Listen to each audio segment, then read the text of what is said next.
자, 여러분 안녕하세요. 마이펫 상담소 윤쌤입니다.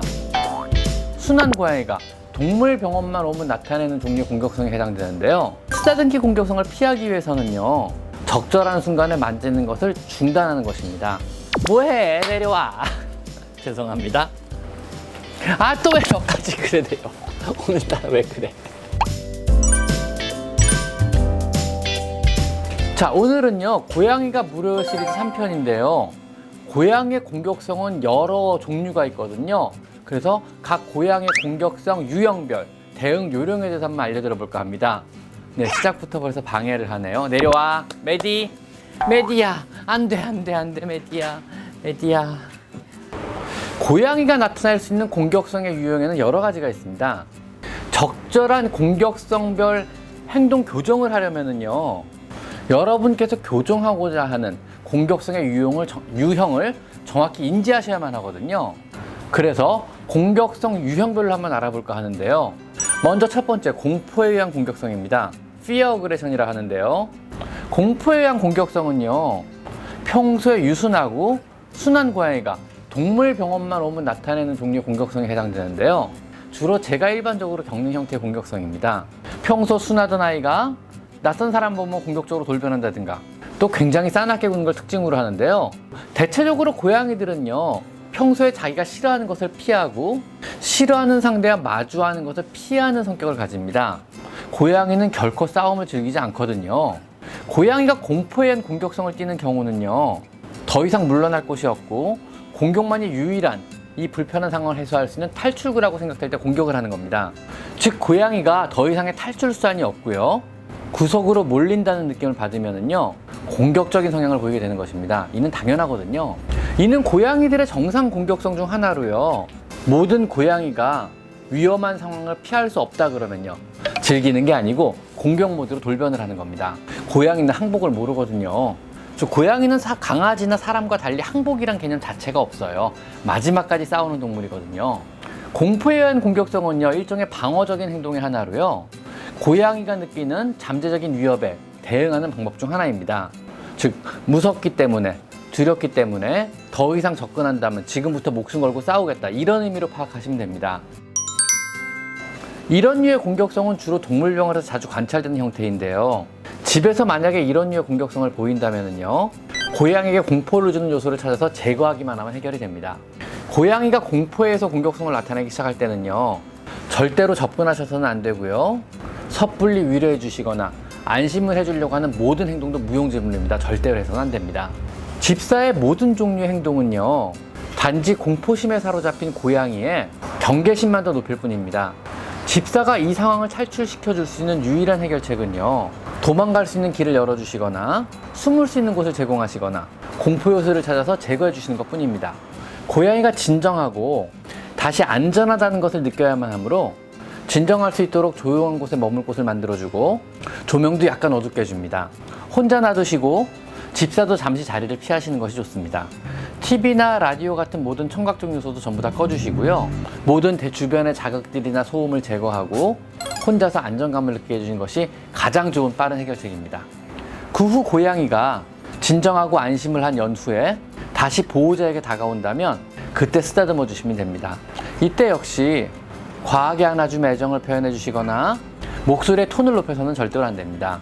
껴안고 지나치게 위로하는 이런 보상적인 행동은요, 이 고양이의 공포에 의한 공격성 자체를 정당화시킬 수 있으며, 그것은 다음에 동일한 상황에서 고양이의 공격성을 더 증대시킬 수도 있습니다. 즉, 너무 칭찬하고 너무 보상하고 너무 위로해주면은요, 다음에 더 심한 공격성을 보일 수도 있다는 겁니다. 가정에서 나타내는 이런 공포에 의한 공격성은요, 특정 대상에 대해서 이런 공격성을 나타내는 경우가 대부분인데요, 뭐 남편이거나 아니면 막내 아들이거나 아니면 누군가 새로운 사람이거나 새로운 가족이거나 아니면 새로운 강아지거나 이런 경우가 대부분이거든요. 이런 경우엔 점차 점진적으로 덜 공포심을 느낄 수 있도록요, 천천히 다가가게 하시는 것이 좋습니다. 공포를 느끼는 대상으로 하여금 먹이를 주게 하고 사냥놀이 같은 상호작용 놀이를 실시하게 하고요, 또 집사와의 즐거운 놀이 과정에서도 공포의 대상이 조금 멀리 떨어진 곳에서 지켜보게 만드는 겁니다. 그래서 점차 즐거운 상황에서 그 대상이 옆에 있음으로 해서 얘가 익숙해지게 만드는 거죠. 그렇게 일정한 거리를 두고 공포의 대상에서 점점점 익숙해지게 되면은요, 고양이가 나중엔 좀 안심하게 되고, 추후 고양이가 안정감을 가지면은요, 그 고양이가 공포의 대상에게 호기심을 느끼고 점차 다시 다가가게 될 것입니다. 고양이가 스스로 공포의 대상에 다가올 때까지 거리를 두는 것이 가장 중요합니다. 아셨죠? 자, 두 번째, 쓰다듬기 공격성. 가장 많이 받는 질문들 중에 역시 하나고요. 고양이가 만지고 있으면 고롱고롱고를 가만히 있다 갑자기 물어요. 뭐 이런 질문들이거든요. 패팅 어그레션, 쓰다듬기 공격성이라고 하는데요. 역시 고양이의 정상 공격성 중 하나입니다. 이는 고양이와 집사가 친밀감을 느끼고 있는 이러한 행동 중에 갑작스럽게 발생하기 때문에 보호자를 놀라게 하고 당황시키는데요. 이 공격성은요, 고양이를 쓰다듬는 동안 갑자기 고양이가 뒤를 돌아보며 쓰다듬던 사람의 손을 물거나 아니면 핥히고 도망가 버립니다. 이러한 쓰다듬기 공격성은 특별한 이유도 없고 갑작스럽게 일어나는 것처럼 보이나 실제로는 고양이가 물기 전에 몇 가지 신호를 보냅니다. 하지만 우리가 그 경고를 못 알아듣고 무시하는 경우가 생기는 거죠. 처음에는 고양이는 집사의 손길을 즐기기 시작합니다. 하지만 이것이 너무 지나치게 되고요. 이전에 즐거웠던 것이 이제 과도한 자극이 되기 시작하는 거죠. 뭐해, 내려와. 죄송합니다. 아, 또 왜 너까지 그래요? 오늘따라 왜 그래?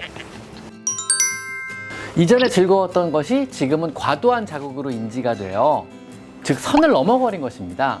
그럼 고양이는요, 야생 본능 중에 하나인 생존 본능이 갑자기 발동을 하는 거예요. 뇌에서 빨간불이 켜지는 거죠. 이거 뭔가 위험한데? 뭔가 이상한데? 그러면서 자신을 건드리는 것이 그 무엇이든 방어적으로 반응을 해버리는 겁니다. 자신도 모르게 말이죠.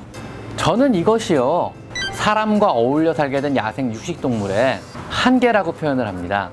의식적으로는요, 사람과 동화되어 즐기고 순응하며 살고 있는 것처럼 보이나 그 이면의 본능에는요, 야생 육식동물로서의 본질이 숨어 있는 것입니다. 언뜻 보이는 이 도도한 본능이 우리로 하여금 고양이를 더욱더 매력적이고 아름다운 동물이라고 생각되는 원천이라고 저는 생각합니다. 고양이는 집사의 손을 깨문 후 본인 스스로도 혼란스러워하는 행동을 보입니다.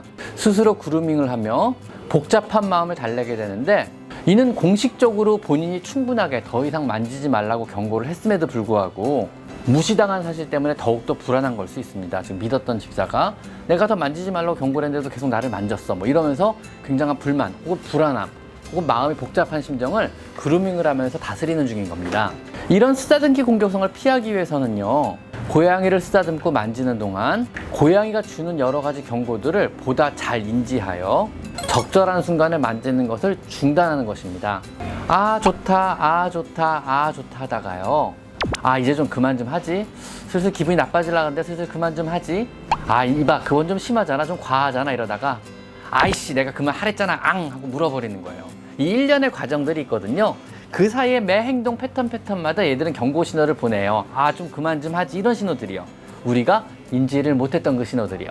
전형적인 이런 신호들은요, 피부의 경련이나 꼬리 흔들기 또는 꼬리를 탁탁 치거나 돌리기, 그리고 울기, 그르렁거리기, 그리고 그르렁거리는 소리를 갑자기 멈추기, 귀가 뒤로 돌거나 엎드려 있던 신체의 자세를 바꾸거나 혹은 털을 갑자기 세우기도 하고요. 쓰다듬는 손 쪽으로 고개를 돌려 쳐다보기, 이런 것들이 주로 있고요. 사실 너무 자연스러운 움직임이고요. 때로는 너무너무 작은 동작들을 보여주기 때문에 정말 주위에서 잘 관찰하지 않으면 인지하기가 되게 쉽지 않은 것도 사실입니다.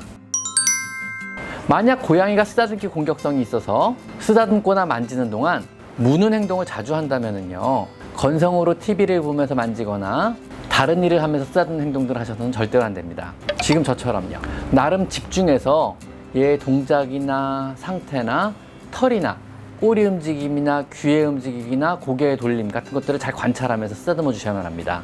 고양이를 만지는 동안 고양이가 나타내는 여러 경고 신호들을 잘 살펴봐야만 하고요. 어떤 고양이는요, 본인이 원하는 적절한 타이밍에만 쓰다듬기를 원하는 고양이가 있고요. 특정 강도의 쓰다듬기만을 즐기는 경우도 있습니다. 또 어떤 고양이는 특정 부위만 허용하는 경우도 있고요. 그리고 또 고양이가요, 무릎에 올라온다고 혹은 곁에 와 있다 그래서 꼭 만져달래거나 쓰다듬어 달라는 말은 절대로 아닙니다. 단지 무릎 안쪽 공간이 푹신하고 안전해 보이며 따뜻하기 때문에 공간으로서의 점유와 휴식을 위해서 잠시 올라온 경우지 만져달라거나 안아달라는 의미는 절대로 아닙니다. 그러니 함부로 만지시면 안 되거든요. 그럴 때도요. 고양이를 쓰다듬어 주시다가요, 고양이가 보내는 첫 번째 신호에서 쓰다듬기를 멈추셔야 합니다. 그 후 몇 분이 지나서 다시 쓰다듬기를 시작합니다. 고양이가 긴장이 풀리는 것을 관찰하면서 확인을 매번 해보셔야 되고요. 쓰다듬다 약간의 긴장이 느껴지기 시작하시냐면요, 이거 계속 관찰하다 보면 느낌이 오거든요. 딱 필이 와요, 진짜로. 그럼 바로 중단하시고 몇 분 뒤에 긴장이 풀리는 걸 확인하세요. 귀나 털이나 꼬리나 긴장이 풀리는 게 느껴지거든요. 그럼 그때 가서 다시 쓰다듬기 시작합니다. 고양이가 확실히 지금 현재 내가 만져주기를 원한다고 확신이 들지 않는다면요, 그냥 무릎에 올라간 채로 만지지 말고 그냥 두세요. 굳이 만지실 이유는 없으니까요. 공격성이 심한 애들의 경우는요. 고양이는 굳이 쓰다듬어 주지 않아도 만족을 충분히 할 것입니다. 이런 식으로 고양이와의 신뢰를 조금씩 쌓아간다면요, 점차 만지는 강도와 횟수와 시간을 늘려갈 수 있을 것입니다. 또한 쓰다듬는 스타일도 한번 바꿔볼 필요가 있는데요. 쓰다듬는 스타일도 강도를 좀 달리하면서, 만지는 부위도 달리하면서 고양이가 긴장을 더 푸는지, 오랫동안 느긋하게 집사의 손길을 즐기는지, 이런 것도 한번 확인해 보실 필요가 있습니다. 빠르고 짧게 쓰다듬는 스타일보다요, 느긋하고 길게 쓰다듬는 스타일을 좋아하는 아이들도 있습니다. 이렇게요. 엉덩이나 꼬리 부분을 좋아하는 애들도 있고요. 반면에 이쪽을 만지는 거 굉장히 싫어하고 거부하는 애들도 있거든요. 건조한 겨울의 환경이라면요, 집사 손의 정전기 때문에 놀라서 한동안 집사의 손을 거부할 수도 있고요.